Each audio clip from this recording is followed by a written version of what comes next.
All right, so today we'll be talking about Weill Marchesani syndrome. So Weill Marchesani syndrome is an autosomal recessive syndrome.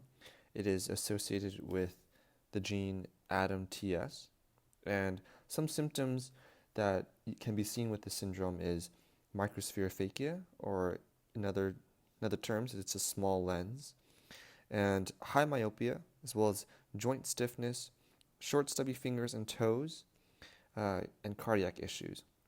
So some way to remember this is that patients with Weill Marchesani syndrome are bad basketball players. Excuse the bad writing here.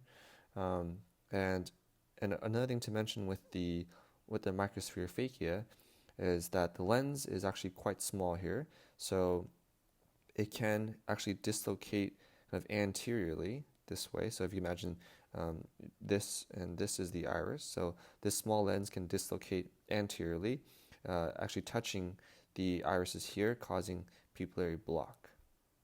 All right, so next I'll show you some photos here. So here in A, we can see the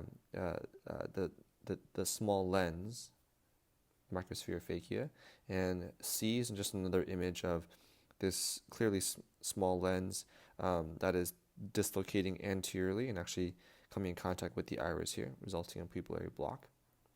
And here in D and E, you can see the short stubby fingers and short stubby toes as well.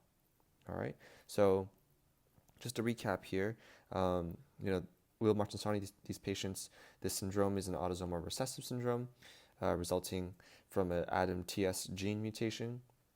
The symptoms are microspherophakia, the small lens, high myopia, joint stiffness, short stubby fingers and toes, as well as cardiac problems and possibly pupillary block resulting from the microspherophakia and the lens dislocation.